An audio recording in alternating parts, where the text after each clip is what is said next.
talking that white girl.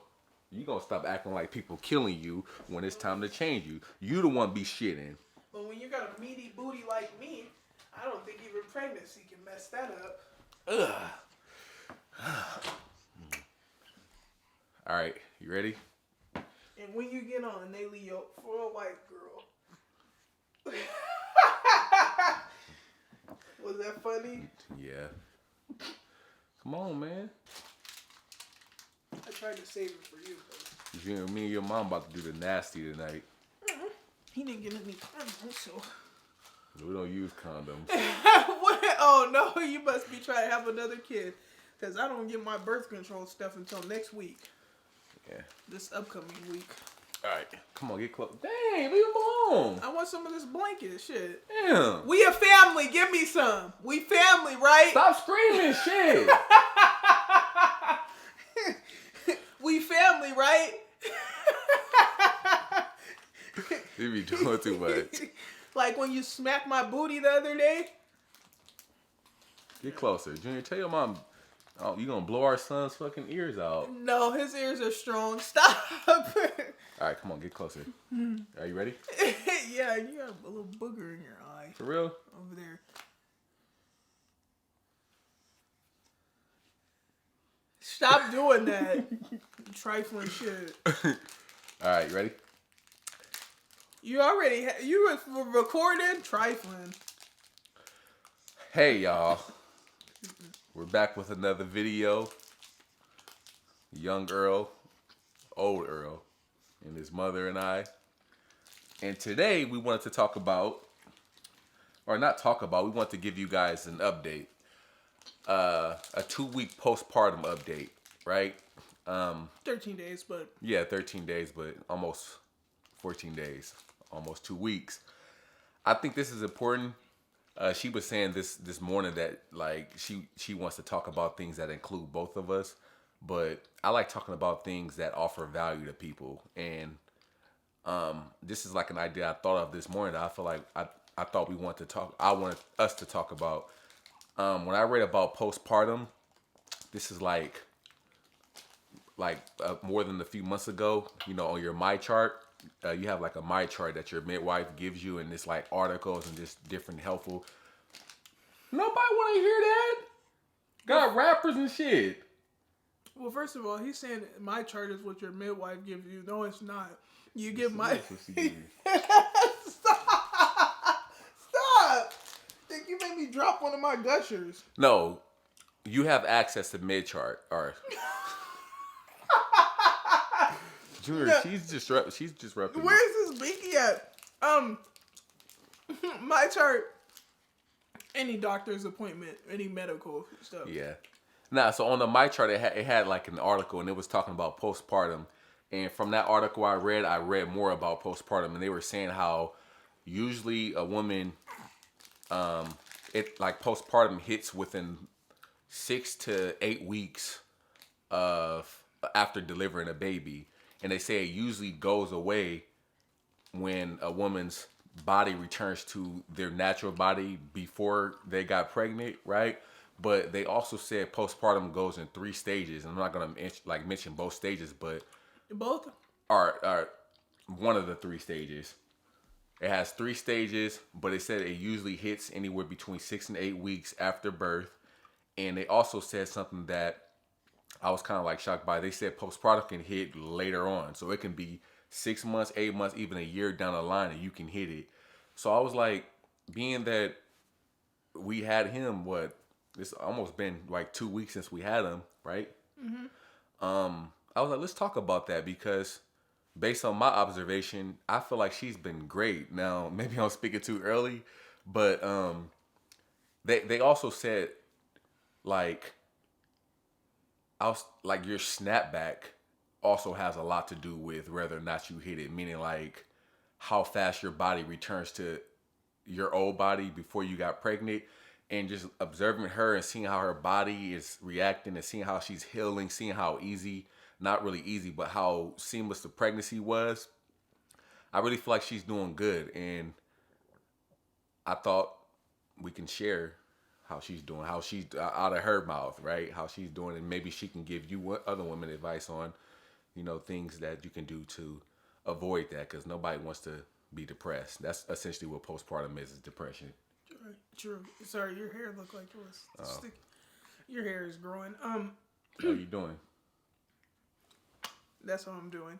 Doing good. Stop. Nope. See, we've been together for almost 4 years. This will be the 4th year, and I've been telling you to stop touching my boobs. In certain settings, it's okay, but they're sensitive. Why do I have to keep on telling you that? You be touching my ass.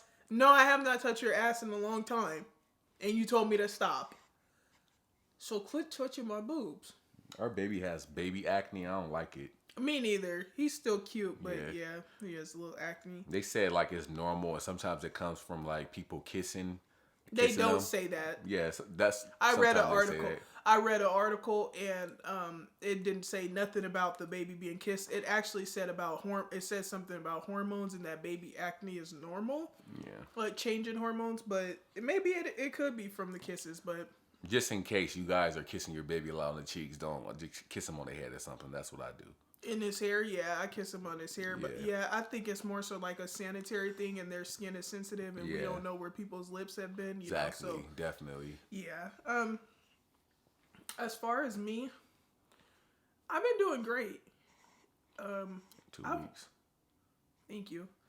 As far as my healing, it's been going great. I don't feel like in my life it's taken this long for anything to heal. Well, it's only been they were right when they said give yourself 2 weeks, because it's almost 2 weeks and I just stopped bleeding yesterday / today. And it just feels like a freaking dramatic period that lasts 2 weeks. And so I'm happy about that. I think my stitches dissolved already because I don't feel anything. But to be honest, I never, when they first stitched me up till now, I never even touched down there or anything, because I was like, I don't want to feel stitches and stuff like that. But I did rub my ointment on the stitches and stuff, and I have been taking care of my coochie and stuff. So that's the healing process has been going well. I think I underestimated the whole birth stuff, because sometimes I go potty and my coochie just feels sore, and I'm like, dang, it's how many days since giving birth and I still feel like my coochie has been impacted. It has, but a baby came out of it, and so I'd be like, whoa, this is different, but I thought that part would take a toll on me, the after here, because mind you, when your body's going through all of this, you still have to wake up and take care of the baby. You still have to get up out of your sleep. Your body is sore. You're exhausted, and you still have to do stuff. Luckily, I have his help and support. He's very supportive, loving. Just there. He's a sweetie pie, understanding and stuff. Look at his arm, hella buff. So that's another thing. I'd be thinking single moms out there, I really have a lot of respect for them, because I have help, not even help, because he's, my baby daddy and Junior's dad, so it's not really help, he's a dad. But I just think about the single moms out there that are doing it all on their own, on top of their healing process. And then on top of that, they have to freaking, when the baby cries or when they have to go out and about somewhere or something like that, they got to take the baby everywhere with them. Yeah. And do pretty much, they don't get any breaks. I think that's where that comes from. I've been researching that a lot lately. I was researching, I forgot the name for it, but the shaken baby syndrome, where people violently shake their baby and it messes them up. And I was researching why people was doing that. And the reason why I research is because I tend to rock with our baby a lot. I don't ever shake him, but I'll just rock with him to put him to sleep. And I thought that counts as shaken baby syndrome. And that's false. It doesn't. You can rock your baby to sleep. Don't do it violently, but that's perfectly fine. But when I was reading, about or researching about the shaken baby syndrome, it says it usually comes from people losing patience with their baby. Maybe the baby is crying too much and they're just like over it. They're like, just shut up, right? Aw. And they also said like it's usually like from just people who are over it, and I can definitely see that. Like not saying all single mothers like will lose their temper or their patience, but it's a lot. Like you just had the baby, you're with the baby 24/7. Baby is crying, you gotta wake up. Like it's a lot. Like I'm even gonna lie, it's a lot with the both of us. But it's easier when you have help. You know what I'm saying? It's a lot easier when you have help, whether that be a significant other. And I'm not even gonna front y'all. We have a lot of help. If it's not me or her, it's my sister that can take them for a little bit. My mom comes over. Like we have a lot of help, and that really does help. And I also think that helps keep her cool. You know what I'm saying? Keep her mentally cool. Make like all the love and support that she has. I really feel like is one of the main reasons why she's doing as good as she's doing mentally. You know what I'm saying? That's why I always push in these videos. If you do have the support, use it. And if you don't, that's what videos like this is for. That's why I always I just want to build a community. I want to build a community of people on here. That's why we're so transparent. That's why we try our hardest just to let you guys know that we're human beings just like you. Like this is new to us too. Like we don't know all this shit. Like we every day. This boy was acting up yesterday, y'all. Like first of all, he shitted like over. I'm telling you, it had to be over 10 times.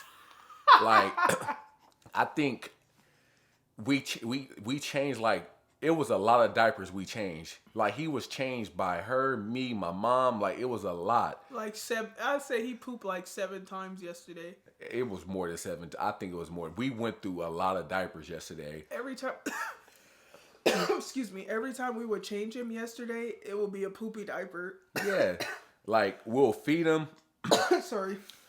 It'll be a time where okay, he's crying. Like he only cries for 1 of 3 reasons. He's hungry. He needs to be changed. Or maybe he just needs a little bit of attention, right? But usually, like just before even we turned on this video, he was crying, and I was like, "Damn, maybe he had to poop." Long behold, opened up his diaper and he pooped. As soon as I changed his diaper, that's another thing. He be crying, acting like we killing him when we changing his diapers, and I think it's because the wipes are cold and maybe it's uncomfortable for him. Yeah, I think that's the main reason. So I think they have like something that you can buy that keeps like the wipes warm.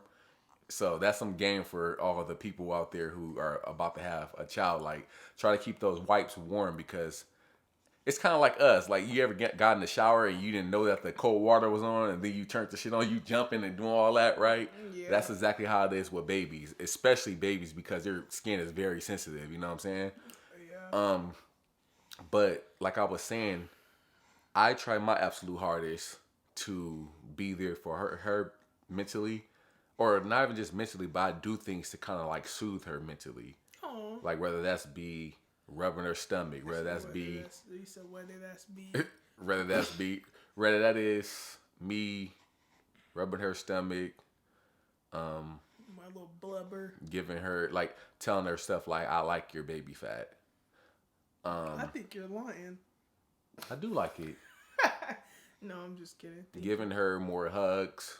Aww. Trying to be nicer, more compliments. Trying to hit you. You guys ever read that book, Four Love Languages? Like everyone has a different love language, but I feel like if you hit all 4 of those love languages with anybody, you're good, right? Whether that's physical touch, whether that's words of affirmation, whether that's buying somebody something, whether that's cooking somebody something. So I try to do things like that for her. Like for instance, she is a clean freak. You know what I'm saying? Like she likes a clean house, so I try to do things like cleaning. Like if I see the dishes, I'll clean the dishes. Not that I need an award for that, but you know us dudes. You know sometimes us dudes we gonna leave them shits in the sink as long as we can. So I'll do stuff like do that before she can get to it, so that you know it'll be like me rubbing her stomach, physical touch. Like yesterday when we were kind of cuddling, I was rubbing her stomach, or we hadn't cuddled in a while. yeah, like physical touch. she'll be laying like sitting down on the bed, and I'll come and grab her head and hug it, stuff like that. Give me kisses. Give her Thank you. kisses. When I see she sleep, right, and his ass is up, knowing that she's tired, I'll take him and I'll take him downstairs so that she can not hear him. You know what I'm saying? Like, it's one thing to take the baby, but not being in the same room with the baby when somebody's trying to get some sleep. I'll just go downstairs and we'll be chilling, and then she'll get up and come down there. Like yesterday or a couple of days ago, I was listening to some music, and you came down there when I was with him. Remember, I had this little rocker thing on, had the music playing. Oh yeah. Yeah. All I'm trying to say is, like, for the fellas out there, if you can do things for your significant other that can keep her out of depression, you know what I'm saying? And even that won't work, but at least you know you did your part. Vice versa. That's why I always, when I look at other couples' videos on YouTube or people that have babies, I notice in their videos it's always the woman going on and on about herself, and the men are usually asking the women, like, let's just say the whole video is tailored towards the woman. And I notice, like, these women, like, when the dude, like, says stuff, they'll, like, cut him off or, like, not even treat him like what he has to say is important. And I try not to be like that with my baby daddy. Like, even before we made this video, he was like, yeah, we should make a video about you and how you're doing and this and that. And I was like, what about you? Like, you're a dad too. And it's like when we were at Junior's pediatric appointment and the man came up to you. I really love that. He like said congratulations to me, but he pretty much was like focused on him. And I was like, this is new, but I actually loved it because I feel like men deserve more recognition and credit for what they do, you know? So he was telling him like congratulations, and he played a big part in the baby, and you know, stuff like that. That meant a lot to me. Yeah, that was cool seeing that. Yeah. Us men understand each other. Yeah, and men can go through postpartum too. Like, men's lives are changing and they go through a lot and stuff like that. So I try to check on him and ask him how he's doing, if he needs anything, and vice versa. Like, the same way he will go downstairs when the baby's crying and stuff so I can sleep, I do the same thing for him. And I ask him, like, do you need a break? Like, is there something you want to do? Like, I can take Junior for you, you know, stuff like that. So it's not always about me. Like, hey, we signed up for this. I'm a woman. Women were meant to reproduce. I pushed the baby out of my coochie. Okay, life goes on. Yeah. Like, I'm going to heal. I'm going to be okay. I got to do what I got to do. But it's like women think that just because men are not giving birth. And, I don't like that. I don't like that at all because, don't get me wrong, of course, that's very, like, we all know, like, let's point out the elephant in the room. That's a big thing to push a freaking human out of you. But I really feel like a lot of women forget dudes, like forget how their dude is doing. Like, our lives are changing. You know what I'm saying? And it may not be as severe as us pushing a kid out of our, you know what I'm saying? Like, but it's like, it's in other instances. It's like, shit, okay, I went to go hang out with the fellas today. I can't do that no more because I got to worry about Junior. Or, shit, I want to go work at 4 a.m. in the morning or 5 a.m. in the morning, but I can't do that anymore because maybe he's crying. It's like, stuff like that can be it can mess with us mentally because it's like, we're not, you know what I'm saying? It's like, dang, you ever have like a lot of thoughts trying to come out it's in your mind, but it's kind of hard to take out or speak about. Only thing I'm saying is, we go through shit too. Like, stop always expecting for the dude to just be rock hard all the time. Like, I see why a lot of people or a lot of dudes be feeling some type of way because everyone's always worrying about the woman. And then when it comes to the dude, if we feel some type of way, oh, you soft, man up. Like, bruh, like, we go through shit too. So check on your dude. I always say that. I feel like every video I say that. Like, check on your dude because he would appreciate that. You know what I'm saying? Just like she said, we see a lot of, we watch YouTube a lot. We see a lot of, it's always about the women. Like, from in a public, like when we're in public, when we're at family, like family's house, or in the company of family, whether it be through the YouTube comments, it's always about the women. Hey girl, how you doing? This and that. But never once do you ever hear somebody say shit like, bro, how are you doing? Right. Like, how are you mentally? Like that's why when we went to our pediatric appointment for him, and it was a white man. He was like an older white man. He had his son there for some reason, and like he been there, done that. Like he originally came up to us because he was like, "Hey man, I miss when my son was that age." So yeah, when he told me like, he pretty much was like, "Bruh, congratulations to you." You know what I'm saying? It's always congratulations to the women. Always congratulations to the women. Like it's crazy. Like as a dude, you kind of feel like, damn, did I contribute to that? You know what I'm saying? Like, do a motherfucker not see me right here? Like, we'd be in the store and there'll always be a woman walking up to her and be like, congratulations. And I'm literally right here. Like, I'm literally right in front of the stroller and they're like, congratulations. But never once they look at me and be like, hey, congratulations to you as well. Like, no, that's crazy to me. But I don't really trip off of it. Like, I don't trip off of it, but it still just amazes me how like as men we gotta be rock hard all the time and no one ever checks on us. Society be doing them wrong. That's crazy. You do need to check on your man and stuff. That's I can't imagine that. It'd be times like my mom will call. My mom will call me. Like this is somebody like I don't feel no type of way about it, but it's like my mom will call me like, how's Shania and the baby?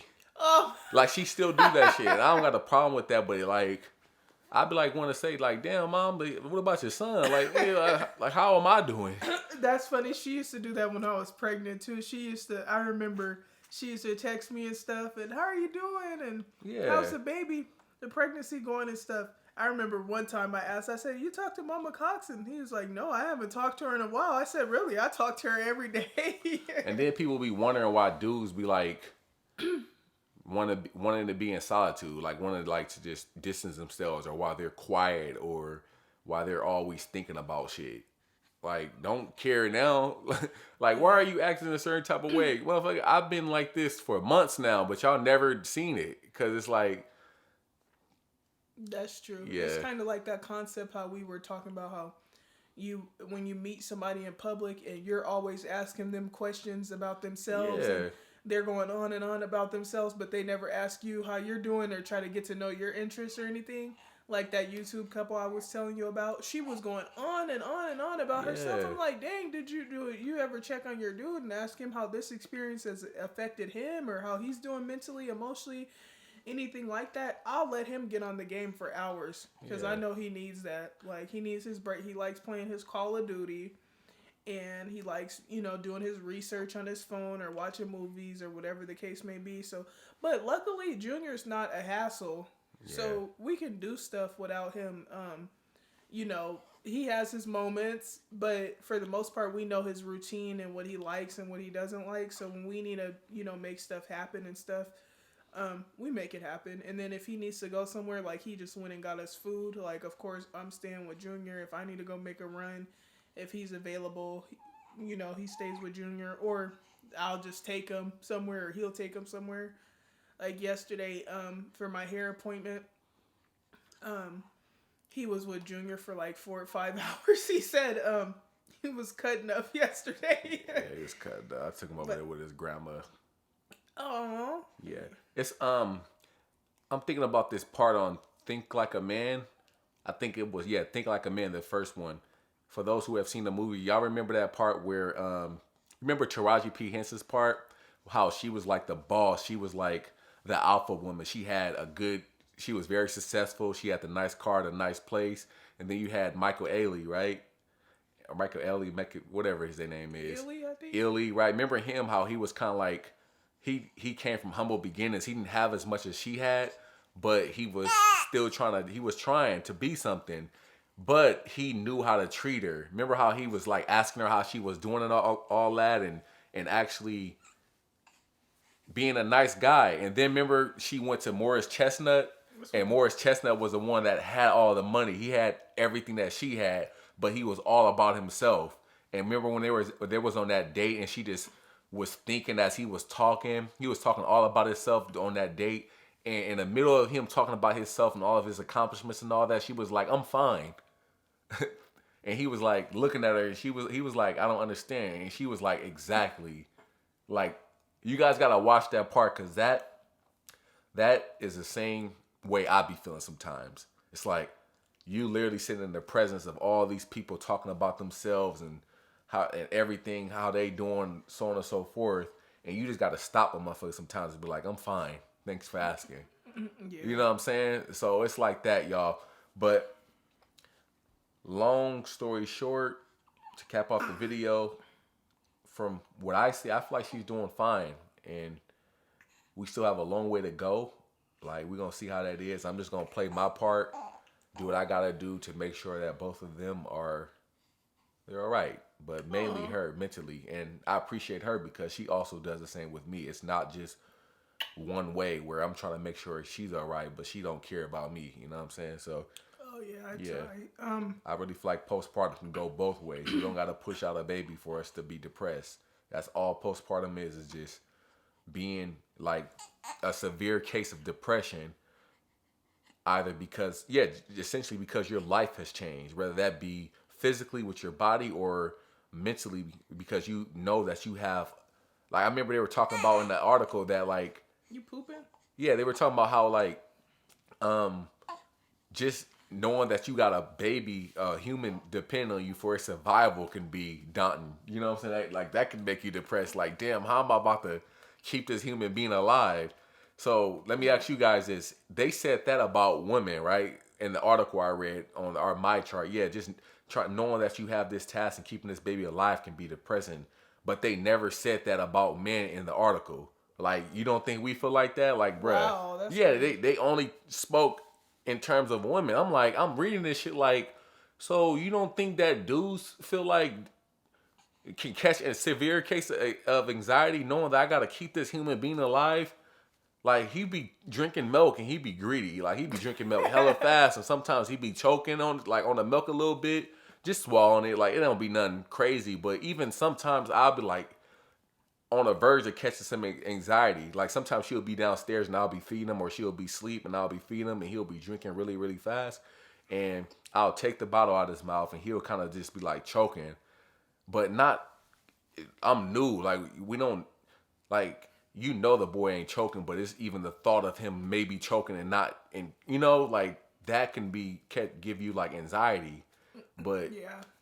stuff like that can cause somebody like me to like feel some type of way. You know what I'm saying? Yeah, definitely. You guys might hate me for this, but I believe that depression is a choice. Like one of my somebody I went to school with, I remember he posted a status that said depression is a choice like years ago, and he like received like a lot of backlash and stuff, but I understood where he was coming from because I feel like excuse me.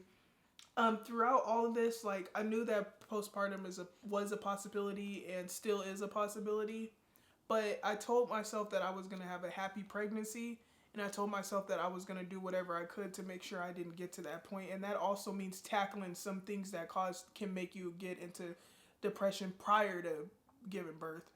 So things that were going on before giving birth, I was like, let me try to figure out a solution to these things so that when the baby gets here, I'm not letting these things eat me up or have me depressed or, anything like that. And so that's what I did. Like people that didn't need to be in my life or, certain situations, if I could come to a, conclusion or fix it, I was like, let me do that. And so we had a happy pregnancy and a happy birth. And I feel like birth is something to be happy, like having a baby is something to be happy about, and I wouldn't want postpartum to take away from that. And sometimes they say, oh, you can't control it and stuff like that, but if I can, like, I try to. Yeah, I'm half and half with it. Yeah. Yeah, sometimes you, like, with depression, because I've had depression before, and I feel like when that happened, well, I was young, I didn't even know that happened until I started going, or that's what was happening until I went to counseling and they did the depression test and stuff. I didn't even know what depression was until they told me and stuff. But so ever since then, being depressed for a few years and stuff, I was like, I can't get back to that point. Yeah. And so I'm hoping and praying that it won't happen in the future, and I'm doing my best to make sure I'm staying positive, and even I want to start exercising soon when I can. You know, and then having his help, having love and support from family really helps. Having positivity, surrounding yourself by positive people. Like, I feel like certain things can get you into depression, and I'm trying to make sure that I eliminate those things out of my life so that the risk for depression is low. Is that Yeah. how you say it? Yeah, I mean, I agree with you half and half. I feel like sometimes it takes a very, very strong individual to eliminate everything that can cause you stress, to overthink, or ultimately depression, everything out of your mind, like, and not let life phase you. Like, I've been severely depressed before, Yeah. and it's usually to what she was just talking about. It's thoughts that you don't eliminate out of your mind, that you allow to steal your joy and happiness, and you allow those thoughts to multiply up to the point where you like, damn, I'm about to jump off a bridge. Oh man. So like, that's good on her end, and you know that's something that you guys can use when you feel yourself feeling some type of way.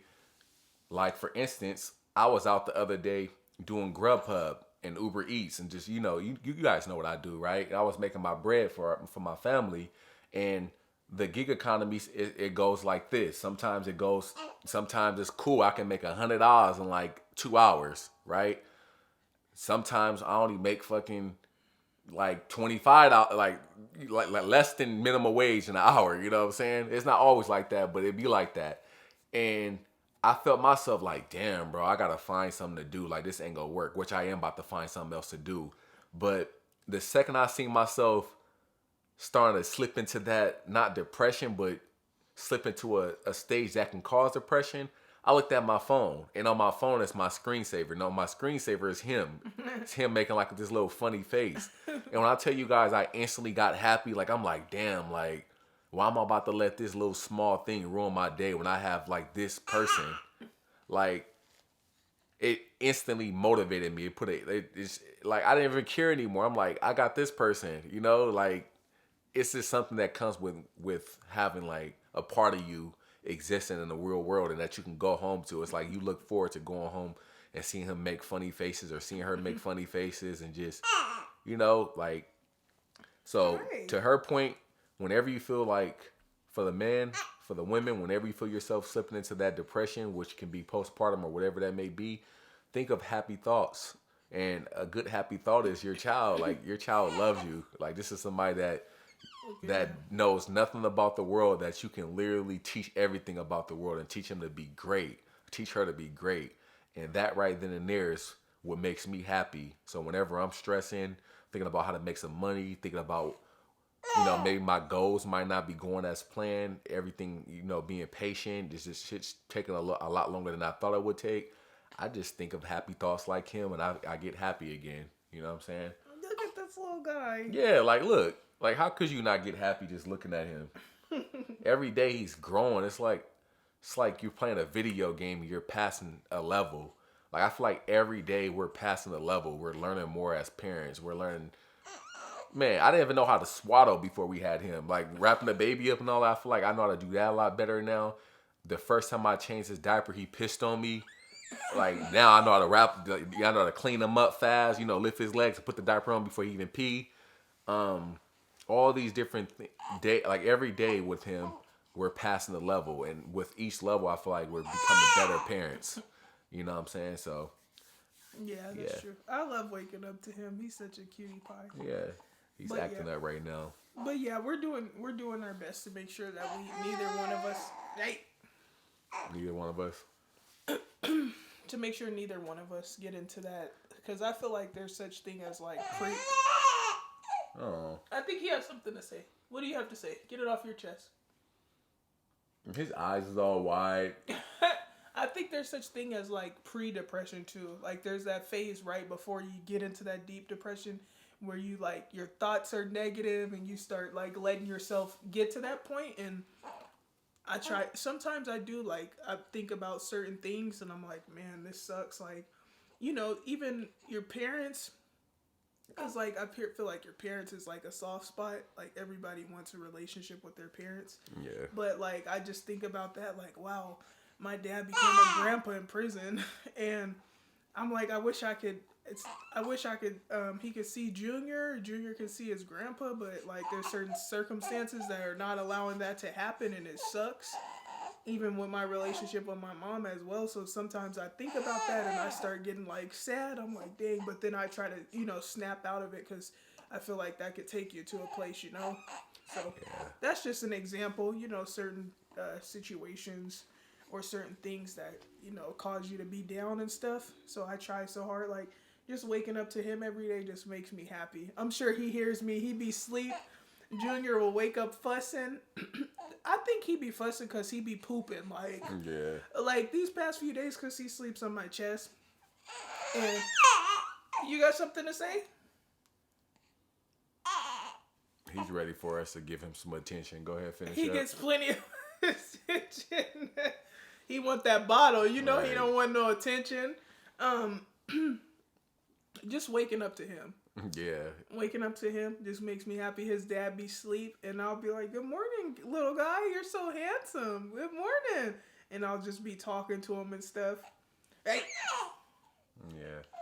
And this just makes me happy. How could you get postpartum? Right. Yeah. Okay, bye.